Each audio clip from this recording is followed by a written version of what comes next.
Ashama kan jirtu qophiin keenya Daawwitii Oromiyaa 11 jalqabee jira.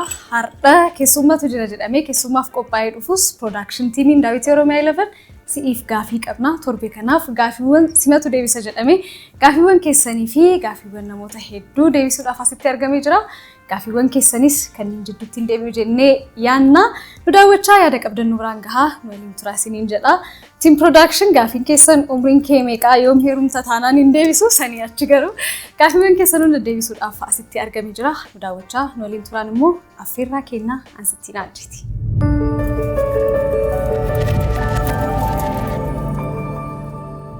Tole gaafiiwwan naaf dhufanii jiranii aduus akkuma keessan gaafiiwwan ammuma argaa jira. Hin ulfaatan jedheetuma yaada. Gaafiin jalqabaa waa'ee kan kee nutti himi jedha. Ansittiin hajjii jedhamu daawwattoonni Oromiyaa 11 sirriitti na beektu jedhee yaada. Kan dhaladhee magaalaa bareedduu fi qabbanoftuu asirraa kiiloomeetira 176 qofa fagaattee argamtu magaalaa bareedduu Hara Dambalii fi Gaara Cilaaloo gidduutti argamtu magaalaa Asallatti dhaladhee guddadhee Yuunivarsiitii Bahar Daar irraa gaarmenti injiinaringiidhaan eebbifamee jira. Gaazexeessummaas immoo bakkeewwan lamaa sadiirraa qorsiiwwan fudhadhee amma isin waliin kun yeroo gaarii dabarsaa jira. Gaafiin tokkoffaan deebi'eera jedhee yaada. Gaafii lammaffaan mucatti ati waan nyaattu garuu qal'inni kee baay'ee nama ajaa'ibaa kiiloon kee meeqa jedha.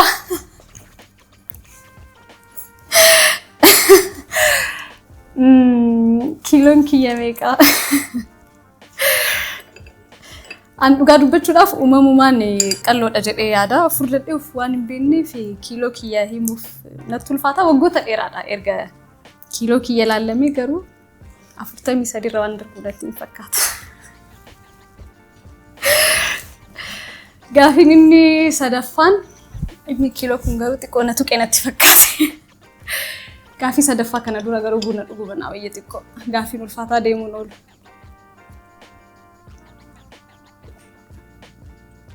Gaafiin sadaffaan qophii dhama weelluu ati dhiyeessituun baayoograafii artistoota Oromoo kan lubbuun jiranii fi kan lubbuun hin jirreen of dhiyeessita.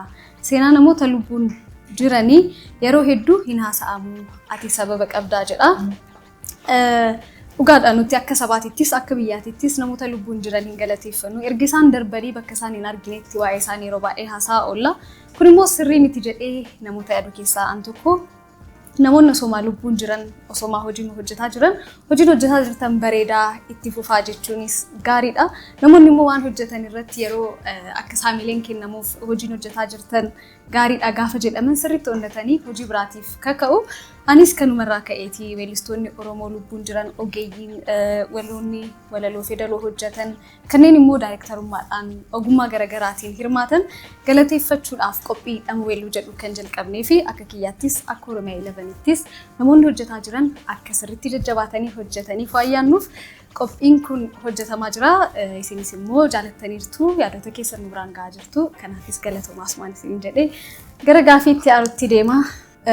Sittiin ati dur qophiiwwan kee irratti hijaaba uffattaa amma ofirraa mulqitee maaliif jedha. Kun gaafii tiimii production qofa osoo hin taane gaafii namoota baay'ee natti fakkaata. Dhugaa dubbachuudhaaf akka yaada namoota hedduu amantii koo jijjiiradheeti miti. Amantii koo jijjiirachuufis yaada hin qabu. Gara fuulduraattis hin jijjiiradhu. An hordoftuu amantaa Islaamaati. Hijaaba kan ofirraa mulqeef duras hin uffadhu ture.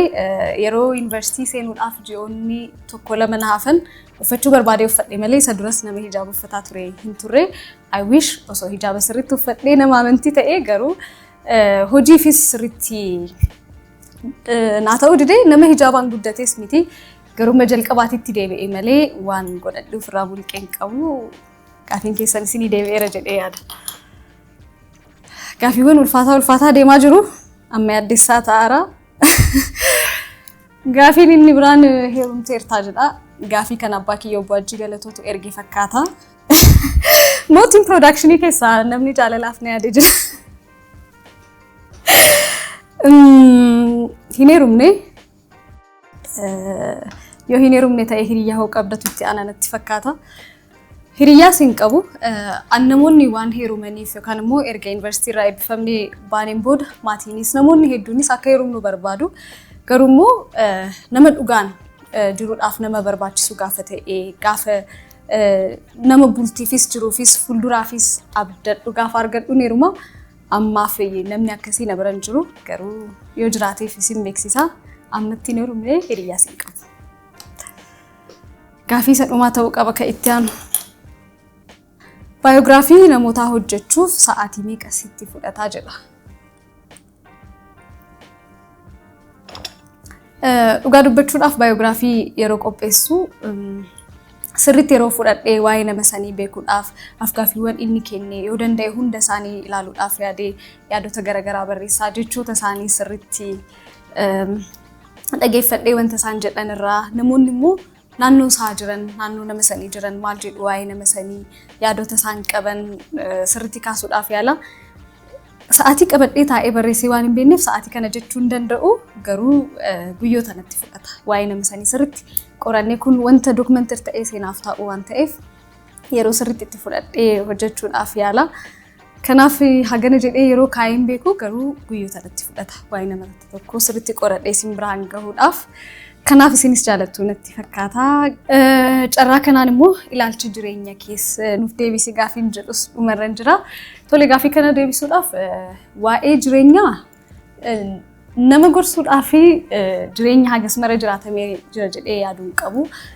Garuu ijoollummaa jiraatame dargaggummaa jiraatamaa jiru sirriitti nama qabu jedhee yaada. Akka danda'etti hadha jiraachuudhaaf nama yaalu nama kaleessa irratti gaabbee hafuu miti boruufis immoo nama abdatee jireenya ofii har'aa luus godhuu miti haga danda'een hadharra jiraataa boruufis waa wayii kaa'uu nama barbaadu karaa sanarra jira jedhee yaada. Ilaalchi jireenyaa yeroo hunda gammadaa jiraatudha. Waan qabanitti of ta'a waan qabaniin gammadaa jiraachuun ilaalcha jireenyaa kiyyaati. Life principle sanuma natti fakkaate. Dhumarratti carraa kanaan wanti jechuu barbaadduu fi akka dhaamsaattis wanti jechuu barbaaddu maal innidha. Jireenya keenya keessatti imala jireenyaa kiyya keessatti namoonni bakka guddaa qabuuf hin jiru. As ga'uu kiyya keessatti namoonni na faana jiran hin jiru. Tokkoffaan maatii kootii abbaa kiyya abbaa Langaajii Galatoo haadha tiyyaa Sofiyaa Qaabee guddisa isaaniittuu asiin dhaga'ee firiidamii guddaadhaan maatii bareedaa fi maatii gaarii keessatti nama guddateedha. Isaan galateeffachuu barbaada. Hiriyoota koo namoota naannoo koo jiran kan gammachuu koo guyyaa tokkootiifis sababa ta'an hunda galateeffachuu barbaada. Gara gaazexeessummaatti yoo dhufne immoo tiim OBS hunda isaanii har'a gahuu koo keessatti namoota bu'uura guddaa qaban waan ta'aniif isaanis galateeffachuu barbaada. Oromiyaa 11s mana kootii bakka hojii kootii bakka gammachuudhaan itti dhufu isinis immoo waa'ee kan kee beekuu barbaada jettanii waa'ee kiyya waan gaafattaniif hundi keessan ulfaadhaa galatooma. Yaadota qabdan nu biraan gahaa akka maatiitti waan waliin jirtaniif immoo daawwattoonni keenyas ulfaadhaa galatooma. YouTube keenya subscribe gochaa gama TVnis gama marsaalee hawaasummaa garaagaraatiinis kan nu daawwattan waan nu daawwachaa turtaniif ulfaadhaa galatooma. Yaadonni keessan ammallee waan nu cimsaniif nu duukaa haa ta'u isiniin jenna. Qophiilee babbareedaan gara fuulduraatti isin dhufna. Har'aaf asuma irratti goolabnaa ulfaadhaa galatooma torban gaarii.